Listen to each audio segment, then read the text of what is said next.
अनंत ज्ञान दर्शन के धारक भव्य जीवों का कल्याण करने में तत्पर संसार के समस्त जीवों का मार्ग प्रशस्त करते हुए अध्यात्म की अनन्य प्रेरणा प्रदान करने वाले चरम तीर्थ शासनपति श्रमण भगवान महावीर स्वामी को एवं उपकारी पूज्य गुरु भगवंतों के चरण कमलों में हृदय की अनंत आस्थाओं के साथ कोटि वंदना अर्पित करने के पश्चात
समस्त धर्म प्रेमी आत्म जिज्ञासु अपने जीवन को परमात्मा के धर्म संदेशों के द्वारा सद्गुणों से अनुरंजित करते हुए अपनी आत्मा को निरंतर अध्यात्म क्षेत्र में अग्रसर करते हुए पावन और पवित्रता को प्राप्त करने की सद्बुद्धि रखने वाले प्रिय श्रोताजनों, सुशील माताओं एवं बहनों, परमात्मा का यह धर्म, परमात्मा के दिव्य धर्म संदेश प्राणी मात्र के लिए शांति प्रदान करने के साथ साथ आत्मा का कल्याण करने वाले हैं। ऐसे परमात्मा के संदेश जब जब श्रवण करने का अवसर मिले, दुनिया के धंधे में से समय निकालकर परमात्मा की वाणी का लाभ लेकर अपने कानों को पवित्र बनाने की आवश्यकता है। इन कानों में जब देव और गुरु की वाणी पड़ती है तो आत्मा में एक नई स्फूर्णा पैदा होती है और उससे आत्मा को धर्म में जुड़ने का भाव जागृत होता है। इसलिए प्रत्येक भाग्यशाली आत्मा को स्वयं सत्संग का लाभ लेना चाहिए और अपने मित्र दोस्त साथियों को, अपने आस पड़ोस के पड़ोसियों को, उन्हें भी ऐसे धर्म सत्संग में लाकर उनकी आत्मा को और उनके समय को सफल बनाने में अपना सहयोग प्रदान करना चाहिए। जो धर्म दलाली करता है वह हीरे और रत्नों की दलाली करता है और जो संसार की दलाली करता है वो कोयलों की दलाली करता है।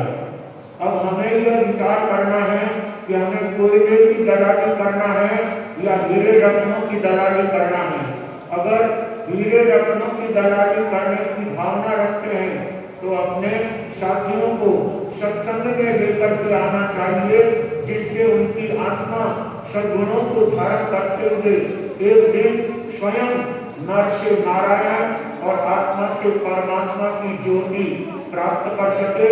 इसके लिए हमेशा सत्संग में अपना समय लगाने का भाव रखना चाहिए।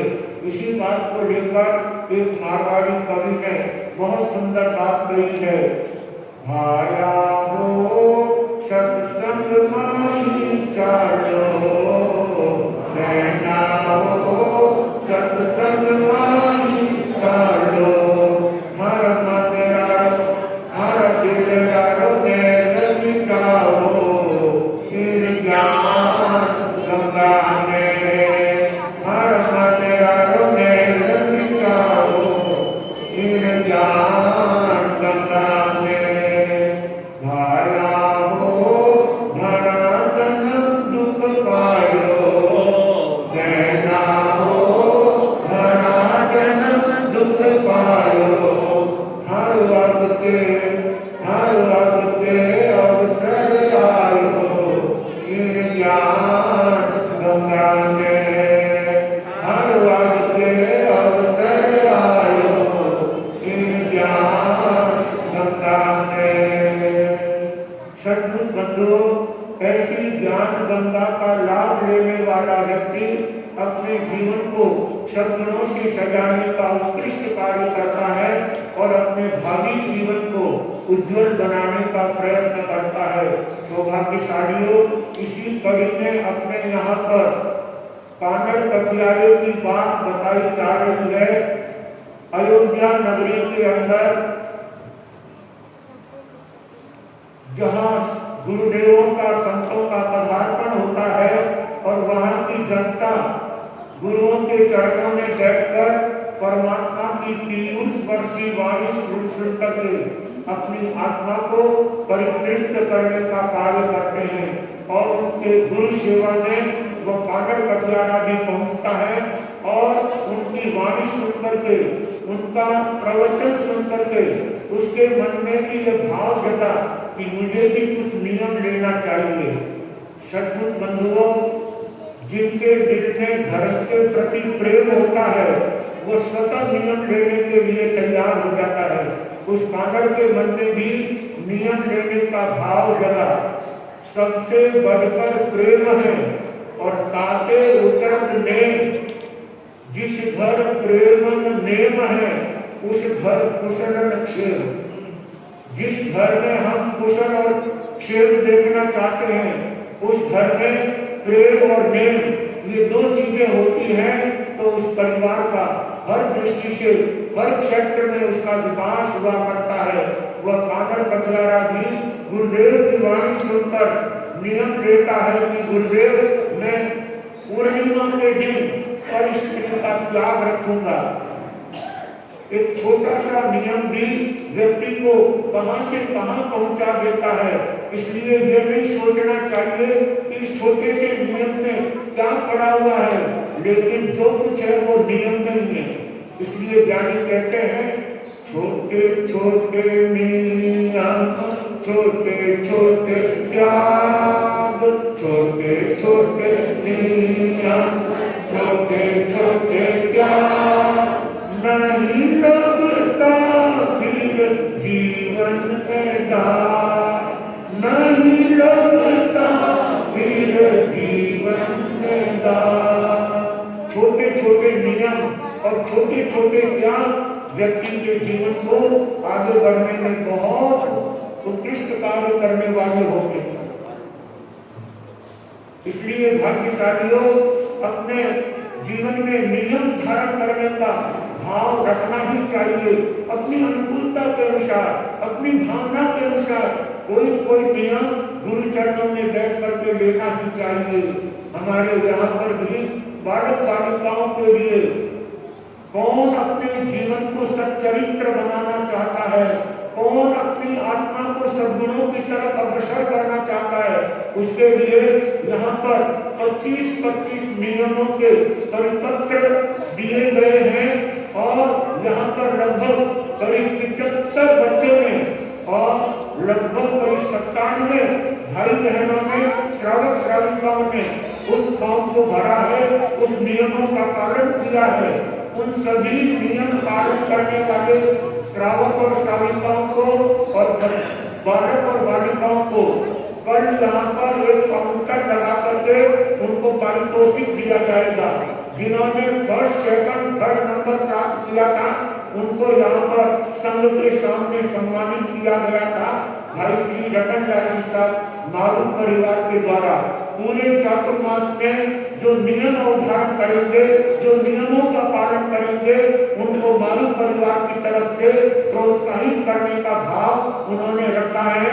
तो कल यहाँ पर सभी को पूर्ण पुरस्कार के रूप में बालक बालिकाओं को और श्रावक श्राविकाओं को नियम धारण करने वालों को पुरस्कार दिया जाएगा। भाग्यशालियों उस कानड़ पटियाले में गुरु चरणों में बैठ करके गुरुदेव की वाणी सुन करके उसके मन में नियम धारण करने का भाव बना और उसने पूर्णिमा के दिन पर स्त्री का मैं त्याग रखूंगा, ऐसा गुरुदेव के श्रीमुख से उसने नियम लिया। और अपने धंधे के अनुसार रोजाना जंगल से लकड़ियां प्राप्त करके लाना, बाजार में ला करके बेचना और उससे जो पैसा मिलता था उसी से वो अपना पेट पालता था, अपना जीवन निर्वाह करता था। एक बार बारिश के कारण कहीं सूखी लकड़ियां नहीं मिली, नदी के किनारे बैठा हुआ सोच रहा था कि आज दिन खाली चला जाएगा और मुझे भूखा रहना पड़ेगा। लेकिन एक बात अवश्य है, नियम धारण करने वालों के सामने परीक्षा की घड़ियां उपस्थित होती है और जो परीक्षा के समय में अपने आप को स्थिर रखता है वो उस परीक्षा की घड़ियों में पास हो जाता है और उसका बहुत बड़ा बेनिफिट, बहुत बड़ा लाभ उसकी आत्मा को प्राप्त होता है। उस कानड़ में भी नदी किनारे बैठकर लकड़ी के लिए सोच रहा था। इतने में नदी में एक लक्कड़ बहता हुआ दिखाई दिया। उसे वो नदी में कूद करके पकड़ करके बाहर लाता है और उसकी लकड़ियों को काट काट करके एक धारा बनाता है और अपने कंधे पर उठा करके बाजार में बेचने के लिए जाता है। श्रीपति नाम का 12 व्रतधारी श्रावक अयोध्या में निवास करता था, जो गुरुओं का परम भक्त था, परमात्मा का बड़ा अनन्य भक्त था, जिसको धर्म से बहुत लगाव था। 12 व्रत उसने ले रखे थे। मैं धंधे के निमित्त किसी भी व्यक्ति को किसी भी तरह से छल माया करके ठगने का कार्य नहीं करूंगा। कहते हैं उस श्रीपति सेठ का एक नौकर घर में लकड़ियों की आवश्यकता थी, इसलिए बाजार में लकड़ियां खरीदने के लिए जाता है और संयोग से उसी पानी कटियारे के पास वो पहुंचता है और उससे उसका भाव ताल करके उसे लेकर के घर पर आता है। बच्चियों भागे नहीं, ठीक है, बात नहीं कर रहे। देखिए भाग्यशालियों, नियम का पालन करने वाला व्यक्ति अपने व्रत को कैसे पुष्ट बनाता है। श्रीमती सेठ के यहाँ पर नौकर उस कटियारे को लेकर के आता है और लकड़ी का भाड़ा जो ही उनके घर पर ला करके डाला और श्रीमती सेठ भी उस समय वहां पर पहुंच गए। उस लकड़ी के भाड़े को देख करके, उसकी सुगंध को देख करके वो समझ जाते हैं कि ये साधारण लकड़ी नहीं, लेकिन ये तो बावना चंदन है। उन्होंने अपने नौकर से, जिसका नाम चंपक था, उससे कहा कि भाई किस मोड़ में लेकर के आया है। बोले 2 टका मोड़ में लेकर के आया हूँ और ये भावना से गिर रहा है, इस लकड़ी के भाड़े को यहाँ पर डाल दीजिए और ये 2 टका लेकर के कांगड़ अपने घर चला जाएगा। शेख साहब ने कहा ऐसा कभी नहीं हो सकता, मैं किसी के साथ अन्याय नहीं कर सकता। वो कहने लगे, शेख को चंपक अनुचर की गयो बाजार हरस धर की मिलो कटियार कानड़ की मोल ले भार चलो भर की चोको चंदन पावनो महक गंधवा तदपि पाठ के मोल कान में बेचो बिन कहचा शेख लग बोलो सुविचारी शेख लग बोलो सुविचारी धन्य जो पाले नरनारी धन्य जो पाले नरनारी कहो तुम चंपक परकाशी मूल्य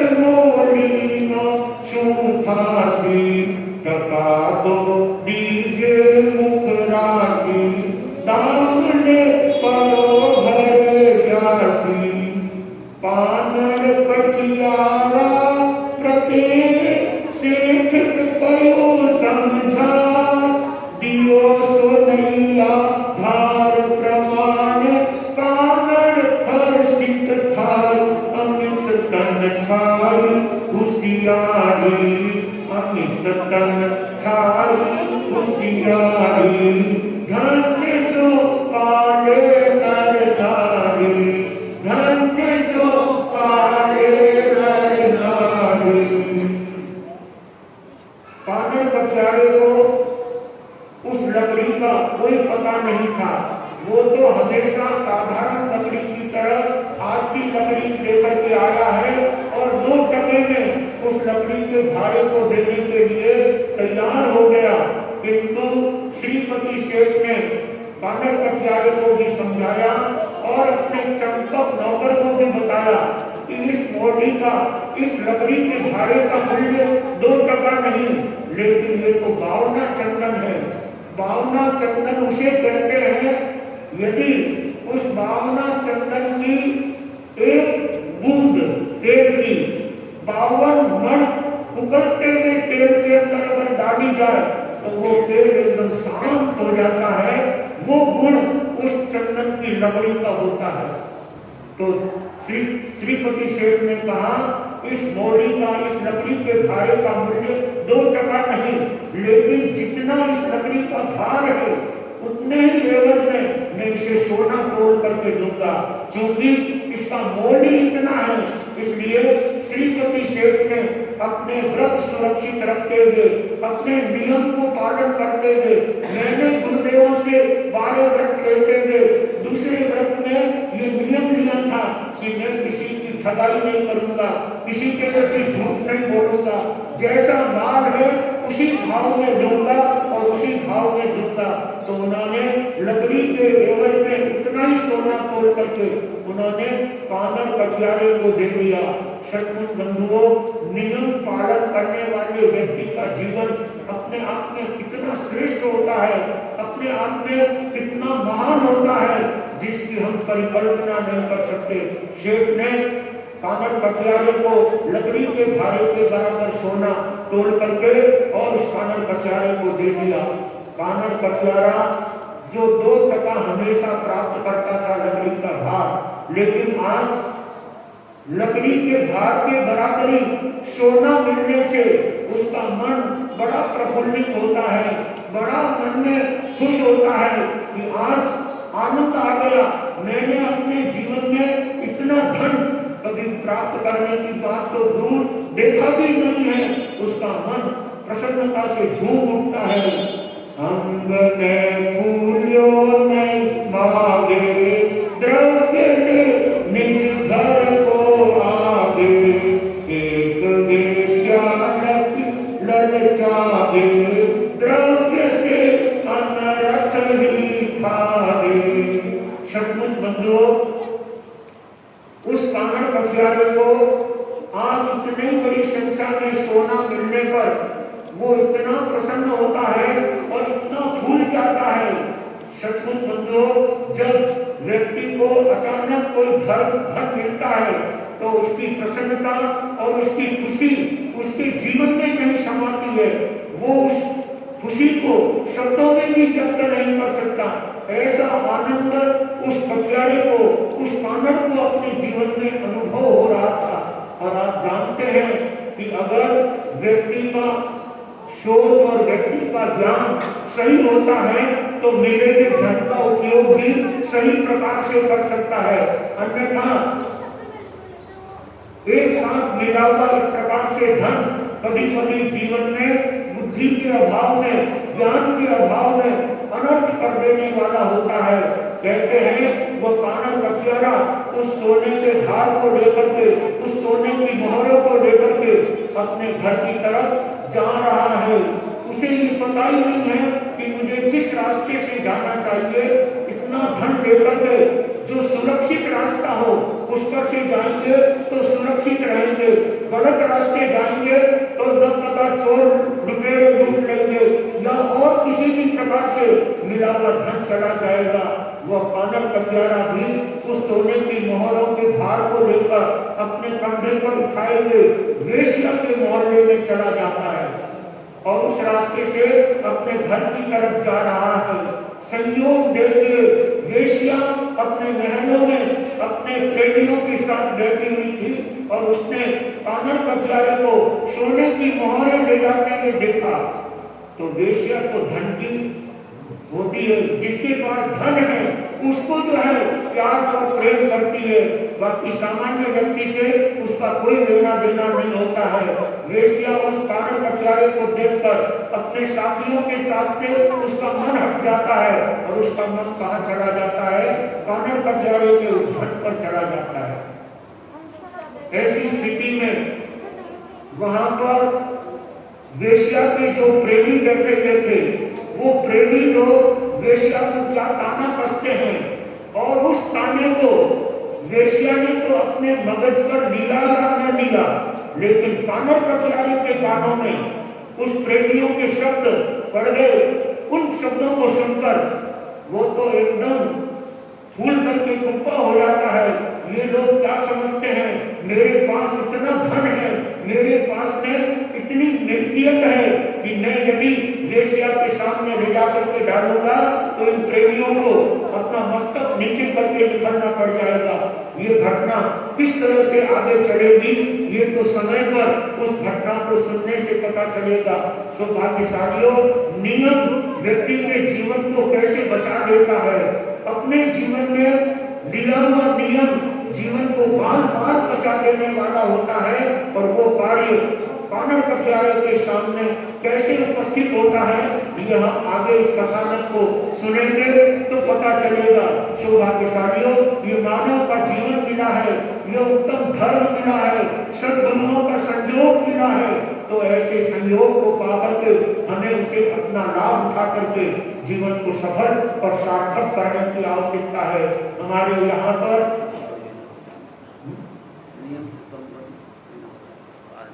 हमारे यहाँ पर चातुर्मास लगा तभी से लेकर अब तक अनेक प्रकार की तपस्या, अनेक प्रकार के नियम और अनेक प्रकार की व्रत निष्ठा यहाँ पर श्रावक श्राविकाओं में देखने को मिल रही है।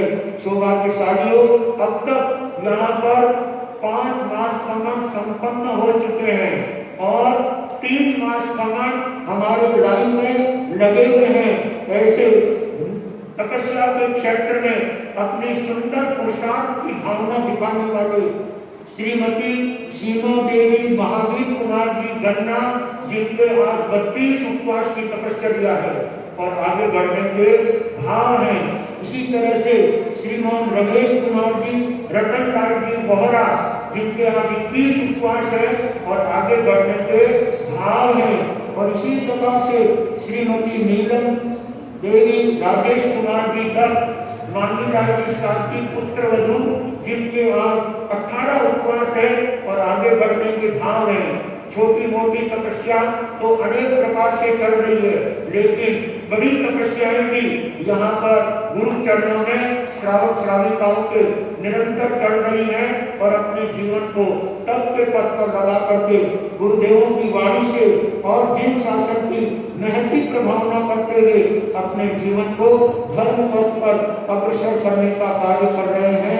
ऐसे तपस्वियों के लिए हम कुछ तब पंक्तियां देकर के और उनके तप का हार्दिक अनुमोदन करना चाहेंगे।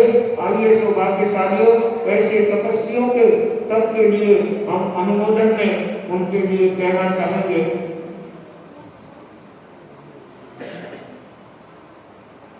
ये तो धर्म दीपावन हार तपस्या लीजो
कर रहे हैं, अपने हाथों पर बसती है, तब तपस्या संपन्न होती है।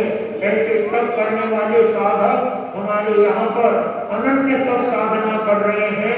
उनका अनुमोदन करने के लिए हमको भावपूर्वक उनके तप का अनुमोदन करके और अपने जीवन में भी उनके तप से कुछ लाभ उठाने का कार्य करना चाहिए।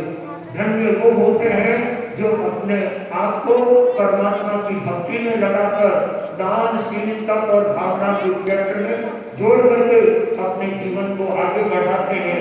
सचमुच उन सभी तपस्वियों के तप की हम बुरी बुरी अनुमोदना करते हैं। सर्वत्र जहाँ जहाँ चातुर्मास चल रहे हैं, वहाँ चातुर्मास में चतुर्विध धर्म की आराधना सर्वत्र सब जगह हो रही है। भीम में एक अद्भुत तपस्या की लहर चली है, जहाँ पर मास कमन की सुदीर्घ तपस्याएं भाई बहन करके अपने परिवार का और अपने संघ का गौरव बढ़ा रहे हैं। दान के क्षेत्र में भी अनेक प्रकार के दान के उपक्रम करते हुए हमारे यहाँ पर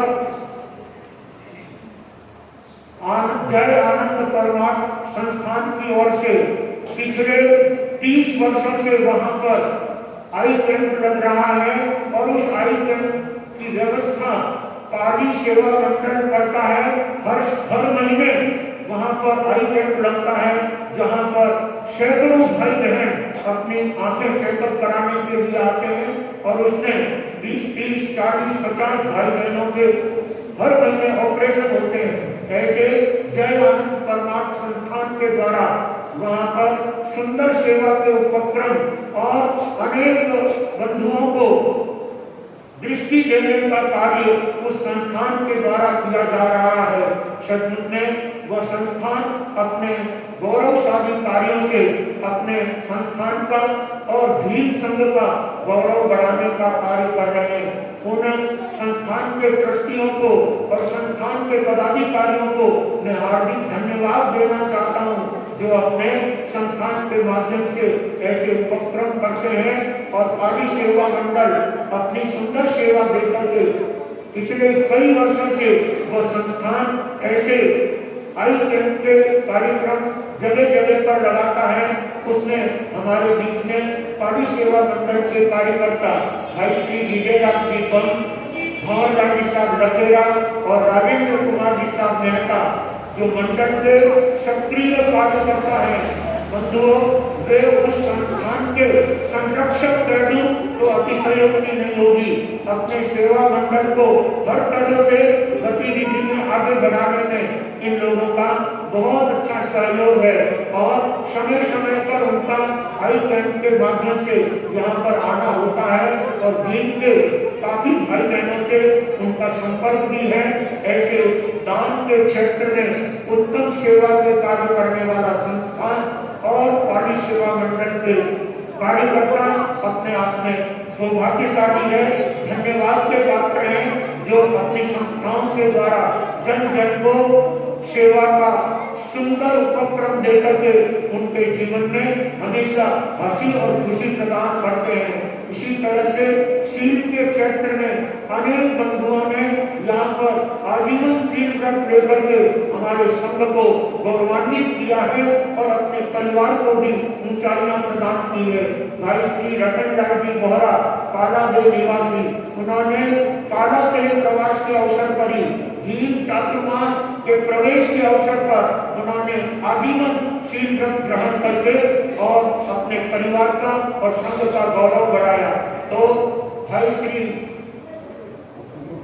हसमुख कुमार जी बंकी, जिन्होंने अपने निजी स्थान पर गुरुदेवों के पदार्पण पर और हमारे प्रवेश के दिन उन्होंने निवेदन किया कि गुरुदेव कई समय से भावना की, आज हमारी इच्छा है कि हम भी आजीवन शील व्रत ग्रहण करके अपने जीवन को पावन बनाना चाहते हैं। जो अनेक संस्थाओं से जुड़े हैं, विकलांग संस्थाएं चलाते हैं, ब्लाइंड स्कूल चलाते हैं और लूले लगे लोगों की स्कूलें चलाते हैं और उनको बहुत अच्छी सेवाएं दे रहे हैं। ऐसे भाई हसमुख जी ने भी आजीवन शील व्रत ग्रहण करके हमारे भीम संघ को ऊंचाइयां प्रदान की है। तो ऐसे कई युवा कार्यकर्ताओं ने 4-4 महीने के लिए ब्रह्मचर्य व्रत धारण करके अपने जीवन को पावन बनाने का प्रयास किया है। उन सभी सौभाग्यशाली व्रतधारियों को मैं धन्यवाद देना चाहता हूँ और कहना चाहता हूँ कि इस चातुर्मास से आप जितना लाभ उठा सकते हैं, जितना इससे माल खरीद सकते हैं, वो माल लेने का भाव रखेंगे और अपने जीवन को उत्कर्ष की तरफ आगे बढ़ाने का भाव रखेंगे। आज हमारी धर्म सभा में श्री रामपुरम बेंगलोर संघ के अध्यक्ष भाई श्री शांतिलाल जी साहब विदेशरा वो भी यहाँ उपस्थित हैं और उन्हीं के सहयोगी साथी पूर्व अध्यक्ष भाई श्री सुवालाल जी साहब दत्त ताल निवासी श्री रामपुरम संघ के, इन्होंने भी अध्यक्ष पद पर रह करके सुंदर सेवाएं दी है।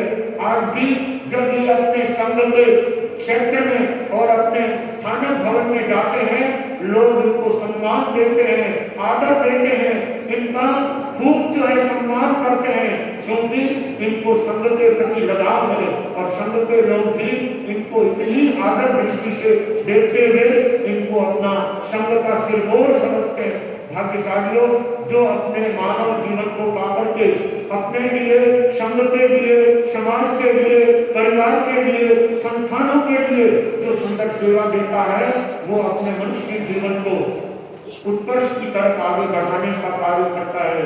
भाई श्री भंवर लाल जी लखेरा जो बहुत अच्छे निष्ठावान कार्य करता है, पानी से हमारे बीच आए हैं। हमारा 10 वर्ष की चातुर्मास था, तब आपने भी अपने परिवार के द्वारा वहां पर आई कैंप लगाया था, और ऐसे छोटे मोटे अनेक कैंप आप अपने परिवार के द्वारा सेवा करते हुए अपने परिवार को धन्यता की तरफ आगे बढ़ा रहे हैं। और भाई श्री राजेंद्र जी मेहता जो पर्सनल अपनी संस्थाएं चलाते हुए अनेक उपकार के और लोगों के लिए सेवा के कार्य खोल करके अपनी लक्ष्मी का लावा दे रहे हैं। लक्ष्मी तो अनेकों को मिली है, परंतु उस लक्ष्मी का लाभ लेने वाले, लावा लेने वाले कोई होते हैं। सौभाग्यशालियों, इस चातुर्मास से पहले हमारा 2 महीने तक मेवाड़ में भ्रमण रहा था। उसमें सर्वप्रथम राजा जी के परिवार के सभी जातों का मिलेगा, छोटा सा गांव है जहाँ पर थोड़े से घर हैं, लेकिन उनके मन में कल्पना थी कि हमारे यहाँ भी गुरुदेव पधारे और हम अपने पूरे संघ के भाई बहनों को अपने गांव में बुलाकर गुरुदेवों के सानिध्य का लाभ लेंगे, गुरुदेवों की सेवा का लाभ लेंगे। भाई शांतिलाल जी तक निम्बल का निवासी और अहमदाबाद प्रवासी, उन्होंने आने वाले समस्त परिवारों के लिए, चाहे सूरत से आए हो, अहमदाबाद से आए हो, बेंगलोर से आए हो, मैसूर से आए हो, उन सबके लिए आने जाने की संपूर्ण व्यवस्था का लाभ शांतिलाल के दत्त ने लिया। और उनकी धर्मपत्नी जी के वर्षी तक की आराधना चल रही है। छोटे छोटे गांव के लोगों ने गुरु अवधेश सौभाग्य मदन के प्रति और गुरुदेव लीला के प्रति, गुरुदेव कन्हैया लाल जी महाराज के प्रति कितनी निष्ठा है, ये तो आप उन क्षेत्रों में जाकर के पूछें कि गुरुदेव ने हमारे क्षेत्र पर कितना उपकार किया है, कितना अनन्य हम पर मेहरबानी की है। ये सब के लोग एक एक दिन आकर के भी ऐसा महसूस करते हैं कि हमको गुरुदेव का चातुर्मास मिल गया।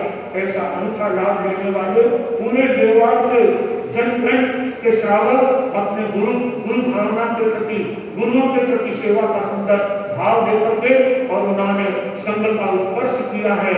और इस चातुर्मास में उन सभी क्षेत्रों के श्रावक श्राविका समय समय पर अपनी उपस्थिति देकर के इस भीम संघ को भी गौरवान्वित करने का कार्य कर रहे हैं। आइए बंधुओं, हम भी इस मानव जीवन को पा करके और लक्ष्मी को पा करके उस लक्ष्मी का यथायोग्य लाभ लेकर के अपने सेठ होने का अगर कार्य करेंगे तो उस लक्ष्मी को पाने का सार है। अन्यथा लक्ष्मी बड़ी बड़ी तिजोरी में वही पूरी हो जाती है और व्यक्ति अपना जीवन 100 वर्ष पूरा करके चला जाता है, हाथों से कुछ नहीं कर पाता। लेकिन ज्ञानी कहते हैं हाथे के साथे, जो अपने हाथ से आप परमार्थ करोगे, हाथ से जो भलाई करोगे, हाथ से जो उपकार करोगे, हाथों से जो सेवा करोगे, वो आपके आगामी जीवन में शांत चलने वाला है। इसलिए हमेशा अपने जीवन में गुरुदेवों का सानिध्य प्राप्त करके अपने जीवन को परमात्मा भक्ति में लगाना है। भीम संघ के समस्त परिवार गुरु भक्ति से जुड़े हुए हैं और अपनी सुंदर सेवा भावनाओं का परिचय देकर के इस चातुर्मास को ऊंचाइयों तक ले जाने का कार्य कर रहे हैं। भाग्यशालियों, आज उपस्थिति कम होने का एक कारण है, हमारे पास में एक छोटा सा गांव है ज्ञानगढ़, जहाँ पर 13 सभा भवन का आज वहाँ पर उद्घाटन है और वहाँ के 13 परिवार समय समय पर इस चातुर्मास में अपनी उपस्थिति देते रहे हैं। बहुत सेवाभावी लोग हैं, बहुत गुरु भक्त श्रावक हैं। 13 होते हुए भी उनको साधु संतों से इतना लगाव है, इसलिए आज काफी लोग उनके उस कार्यक्रम में गए हुए हैं। हम भी उनके सभा भवन के उद्घाटन की मंगल कामनाएं देते हैं और उनको हार्दिक आशीर्वाद देते हुए कहना चाहेंगे, आपका सभा भवन हमेशा धर्म भावनाओं के लिए खुला रहे और साधु साधुओं की सेवा करके आप उस सभा भवन का लाभ लेते रहे। उस सभा भवन में भी सबसे पहले हमारा जाना हुआ और उस दिन इतना सुंदर धार्मिक कार्यक्रम और सैकड़ों की उपस्थिति में वहाँ पर धार्मिक आराधना साधना का कार्यक्रम हुआ। इन्हीं शुभ भावनाओं के साथ में मैं अपने शब्दों को यहाँ पर विराम देते हुए, जैसा कि कल हमारे श्रवण संघ के प्रथम पटधर आचार्य भगवान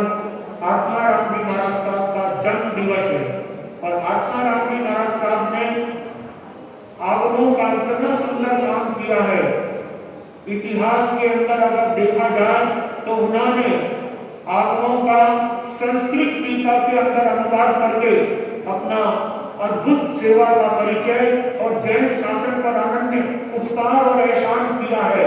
ऐसे उपकारी आचार्य भगवान आत्माराम जी महाराज साहब के जन्मदिन पर सामूहिक रूप से कल आरती व्रत करके और साथ ही सवेरे प्रार्थना के समय यहाँ पर नंदी सूत्र का स्वाध्याय पूज्य उप प्रवर्तक श्रद्धेय विनय मुनि जी महाराज साहब के श्रीमुख से सभी को सुनने का मौका मिलेगा। प्रार्थना के समय में नंदी सूत्र का स्वाध्याय सुनने लायक है, जो हमारे जीवन को बड़ी शांति प्रदान करता है। इसलिए नंदी सूत्र के स्वाध्याय में आप अपना समय निकाल करके और स्वाध्याय का लाभ लेने का पूरा भाव रखेंगे और अपने जीवन को गौरवान्वित बनाने का कार्य करेंगे। और एक सूचना विशेष रूप से हमारे महिला संगठन के द्वारा यहाँ पर आने वाली 17 सितंबर को भिक्षु दया का आयोजन रखा है। 18 तारीख को पहले कहा गया था, लेकिन वो 18 तारीख सेट नहीं हो रही है, इसलिए 17 तारीख को ही बालिकाओं की भी छुट्टी है और इसलिए सभी बहनों को उस दिन अधिक संख्या के अंदर भिक्षु दया की आराधना करके गुरुदेवों के प्रति और जिन शासन की सेवा के प्रति अपना सुंदर परिचय देने का ध्यान रखेंगे। और इसके साथ एक विशेष जानकारी सब ध्यान रखेंगे, जितनी भी बहनें भिक्षु दया में भाग लेने का भाव रखती है, उन सभी बहनों को इस सभा भवन में, इस धार्मिक प्रवचन भवन में उनको यहाँ पर उपस्थित रहना है, उनको यहाँ पर प्रवचन सुनना है और यहीं पर सारी धर्म क्रियाएं करना है। वही भिक्षु दया की आराधना कर सकती है। अन्यथा उसे जो यहाँ नहीं रहकर के अपने घरों में बैठे रहे और कहे कि साहब हमें भिक्षु दया का जो है वो लाभ दे दो, ऐसा नहीं हो सकता है। जिनको भी भिक्षु दया करनी है वो यहीं पर उपस्थित रहकर के भिक्षु दया की आराधना करेगी। जिन संतों के चातुर्मास में हम धर्म आराधना कर रहे हैं, उनके सानिध्य के बिना कोई आराधना सार्थक नहीं होती है। इसलिए भिक्षु दया करने वाली सभी बहनों को ये विशेष रूप से ध्यान रखना है। भिक्षु दया का गिफ्ट उन्हीं को लेना है जो यहाँ पर अपनी पूरी उपस्थिति देगी, प्रवचन में भी, प्रार्थना में भी और दिन को स्वाध्याय में भी अपना यहीं पर समय दे करके और जाप आदि का लाभ लेंगे तो वो भिक्षु दया के अंदर गिने जाएंगे, अन्यथा उनको भिक्षु दया में नहीं माना जाएगा। हम स्वेच्छा से भिक्षु दया की भावना बता रहे हैं और आपको भी स्वेच्छा से करना है, किसी के ऊपर कोई जबरदस्ती नहीं है।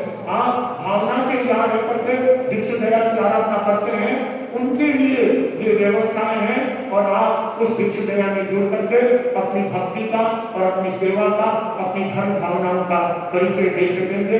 इन्हीं शब्दों के साथ मैं अपनी बात को यहीं पर विराम देता हूँ। आनंद।